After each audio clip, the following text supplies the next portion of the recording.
최근 부산에서 학교의 전산 일부 직원이 여교사들 사진을 빼내가지고 페이크 감나무를 만들었다는 사건이 있었거든요. 네. 피해자가 190명이 넘는다고 네. 하는데 이런 경우는 당연히 실형이 가능한 거죠. 피해자가 뭐 한두 명이라도 위험한 상황인데 피해자가 100몇 명이 된다? 제가 피디님 알려주셔가지고 사건을 좀 찾아보니까 딥페이크 이외에도 인터넷에서 동영상, 아청물 이런 것들을 좀 다운받은 것들, 요교사분들의 신체 부위를 촬영한 것들 이런 것들까지 다 있더라고. 그래서 이거는 당연히 실형이 나올 수밖에 없는 사안이에요. 특히나 이제 그 사건에서 가해자는 이미 구속된 상태예요. 구속된 상태에서 기소까지 됐기 때문에 아마 재판도 되게 신속하게 열릴 거고 요거는 실형이 나올 수밖에 없는 사안으로 보입니다. 그러니까 아마 외주 직원이다 보니까 뭐 그런 권한은 좀 받았을 거예요. 안에서 이렇게 뭐 문제가 발생한 부분을 해결을 한다라든지. 근데 우리가 거기 있는 사진 파일들 그런 것들을 다운받으라고 준 건 아니잖아. 그거 고치라고 일하라고 그걸 준 거지 뭐 안에 있는 개인정보라든지 이런 것들을 다운받으라고 준 건 아니에요. 그렇기 때문에 그건 정보통신망법 위반이 될 수밖에 없는 거예요. 뭐 내가 로그인 그거를 갖고 있다라고 해가지고 그 안에 있는 거 모든 걸 할 수 있는 건 아니잖아요. 그죠?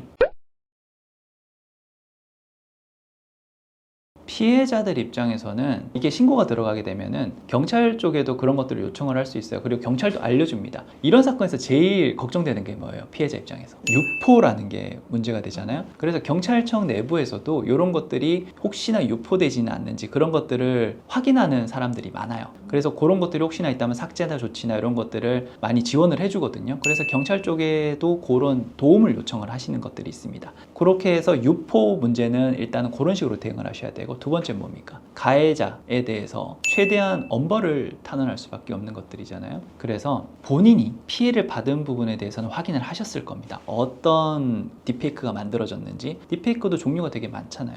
단순히 뭐 어느 정도의 노출 정도의 수준에서 만들 수 있고 정말 악의적으로 만든 사진들이 있어요. 요즘에 동영상도 워낙 발달했기 때문에 동영상까지 있단 말이에요. 그런 것들을 확인을 하셨으면은 그로 인해서 자신이 힘든 점들이 있을 겁니다. 정신적 충격을 너무 받았을 수도 있고, 그 다음에 그로 인해서 뭐 정신건강의학과나 심리센터를 다녔을 수도 있습니다. 그렇게 다녔다면 그런 자료들을 최대한 경찰이나 검찰이나 법원 쪽에 제출하십시오. 그리고 엄벌 탄원서도 무조건 필요합니다.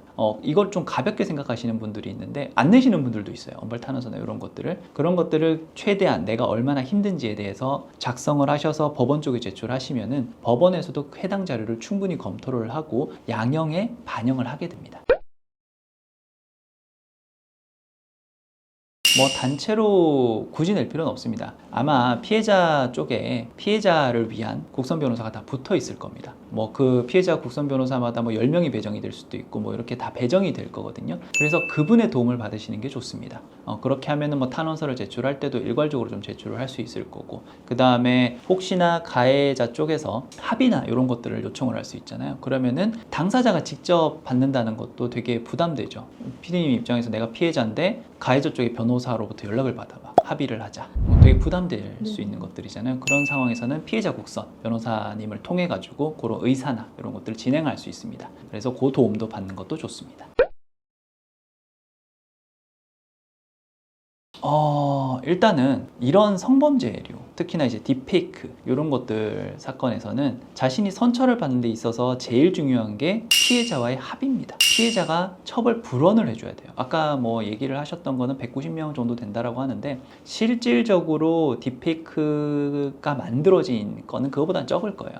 그러면은 그 피해자와의 합의를 위해서 최선의 노력을 기울일 겁니다. 당연히 가해자 본인이 연락을 할 수는 없을 거고 변호사가 직접 연락을 하거나 아니면 법원을 통해서 합의 의사가 있는지를 한번 확인을 할 것들이고, 그 연락이나 이런 것들이 재판 내내 진행이 될 겁니다. 제 생각에는 이거 1심에서 끝나지 않아요. 1심에서 아마 3년에서 5년 나올 거고 항소심 올라가서도 끝까지 합의를 통해 가지고 1심에서 뭐 합의가 하나도 안 됐는데 항소심에서 합의가 몇 명이라도 됐다. 그럼 감형 요소가 되는 것들이거든요. 그래서 이거는 적어도 올해 안에는 계속해서 진행이 될 것들이에요. 그 다음에 뭐 가해자 쪽에서는 자신이 뭐 의도적으로 한 것들이 아니라는 부분들도 좀 주장을 할 수 있고요. 그 다음에 자신의 그동안 살아왔던 쌓아왔던 이력이나 가족관계, 그 다음에 뭐 부양해야만 하는 그런 사람들이 있다라면 그런 부분들도 강조를 할 거고, 분명히 반성하고 있다라든지 그런 것도 할 겁니다. 그 다음에 뭐 자기 건강이 좋지 않다면, 근데 젊은 사람이라서 그럴 것 같지는 않은데 뭐 부모님을 부양을 해야 된다라든지 자기가 어떻게든 이제 양형을 줄일 수 있는 요소에 대해서는 최대한 활용을 할 것들이에요. 그래서 예전에도 제가 영상을 하나 올려드렸어요. 요즘 딥페이크 뭐 이런 것들 절대 하지 마라. 이거는 피해자가 그 어떤 잘못도 한 게 아니에요. 그렇죠? 뭐 폭행 사건이나 뭐 이런 사건들 같은 경우에는 뭔가 분쟁거리가 발생을 한다라든지 그게 원인이 돼서 사건화가 됐다라면은 딥페이크는 어때요? 지금 사건도 어때요? 피해자가 어떤 잘못을 한 게 있습니까? 없죠. 그냥 자신은 그냥 내 사진을 그냥 올려놨던 거나 그런 거밖에 없는데, 그걸 가지고 요즘 AI가 워낙 발달을 하다 보니까 그거를 성적물로 바꿔버린 거예요. 그래서 법원에서도 이걸 되게 나쁘게 보거든요. 그리고 유포는 안 됐다고 하지만 그게 유포가 됐을 때 어때요? 보는 사람 입장에서 어떠죠? 그게 AI인지 진짜인지 알 수가 없죠. 이게 너무 피해가 크기 때문에 법원은 이런 사건에서 정말 엄벌을 처합니다. 제가 본 사건 중에는 미성년자인데도 구속된 사건이 있어요.